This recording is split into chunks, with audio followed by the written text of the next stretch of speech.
Daniil Medvedev, significant loss of form for him. He is in Marseille this week, but I mean, he's lost to 2 qualifiers in his last 2 tournaments in the second round, both of them at the Australian Open.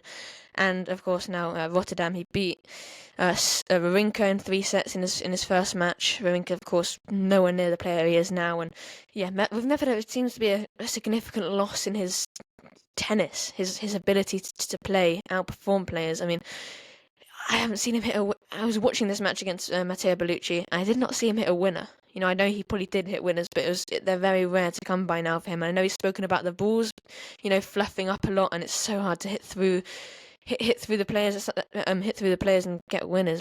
And it's something that lots of players have spoken about on the tour. And perhaps something the tours need to address to get just a blanket ball that goes through the whole tour, or to get a ball that goes from the grass season to the hard season, to then obviously the clay court season, get a different ball for each of those. But it's something that the tours need to try and resolve, because it's definitely going on a lot, and it's not hard to do. I know there's sponsorships that they have to sort out, but back on the Medvedev point, it's tough to see him getting back there. There was actually questions in his post-match press conferences of him retiring. I don't think we're quite at that stage yet, but yeah, significant loss of form, and hopefully he can pick it up again. But yeah, it's not looking great at the moment for Medvedev, Carl.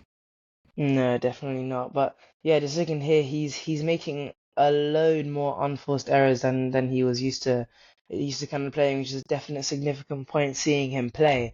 Obviously, he hit 32, which is nearly double the amount of Bellucci, and Medvedev, you would say, is Yeah, a that's very that's Medvedev's consistent game. player. That's what he. Exactly. How many winners did he hit?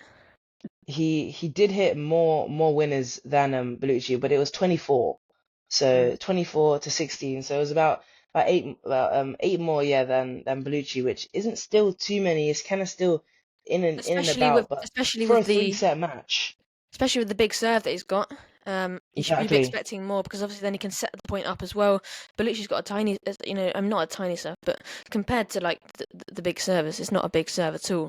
It is Mm. lefty, but yeah, Yeah, don't you think it's like, does he still like, do you think he still stands too far back when he's playing and can't get the opportunity to get yeah, into I the don't know. court and That, that's pressurize them with time? that, that's tough, because I think before he would never come up and come up to the baseline, but recently I think he's come up more. He's tried it more, but I think he still Could that be stands making too far errors? back. Yeah, Yeah, maybe that could be why he's making too many. I mean, but it's sometimes good he to just try. sometimes he doesn't even come up to the net. I mean, the 2023 US Open final against Djokovic served and volleyed like more than 50% of the times, and he didn't change his court position. I mean, it was just the commentators at the time were saying, everyone basically watching it was saying that he needs to change his position, and he wouldn't do it. Mm. It was just, it was just one of the weirdest tactical moments, because Djokovic was just dominating with the serve and volley. He hit hardly any ground strokes. I mean, it's one of the funniest matches if you watch that, because just, I Because mean, if you're so far back, ball has to come slower to you. Like it physically has to. It takes mm, longer to get over to the net, especially trying to get it deep or something like that.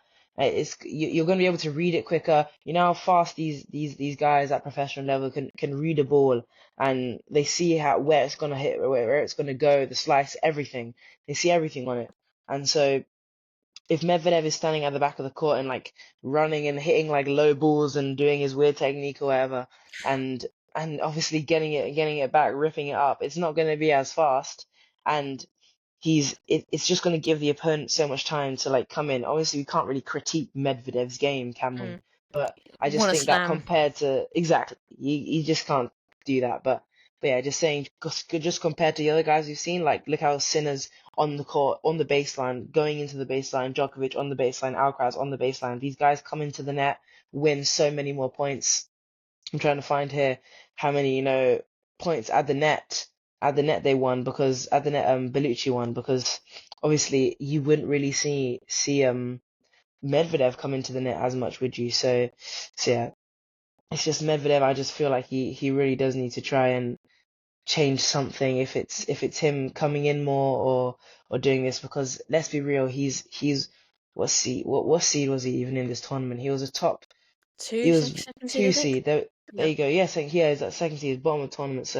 So yeah, it's like he should physically be getting finals, and for losing like that, that early. You know, Losing to two qualifiers in a row cost Lerner Tien at the yeah, Australian Open.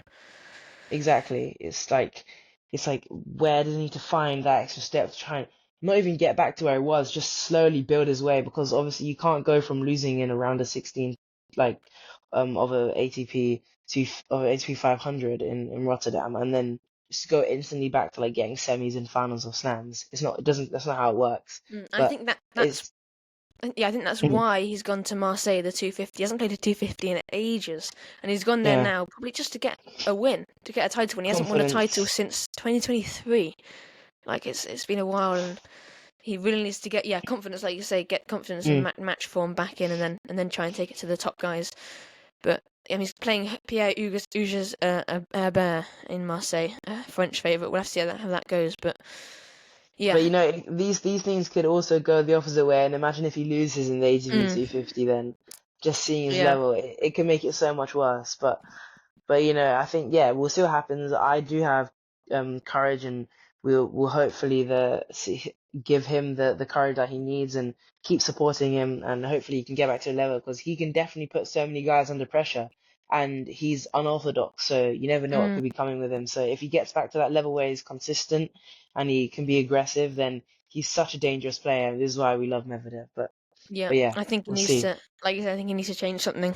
I think players like figuring out that when he's standing so far back, they're Yeah, figuring out what to do. But yeah, we'll move on yeah. to Dallas. But before we do, if you're watching this on YouTube, then please hit the subscribe and like button.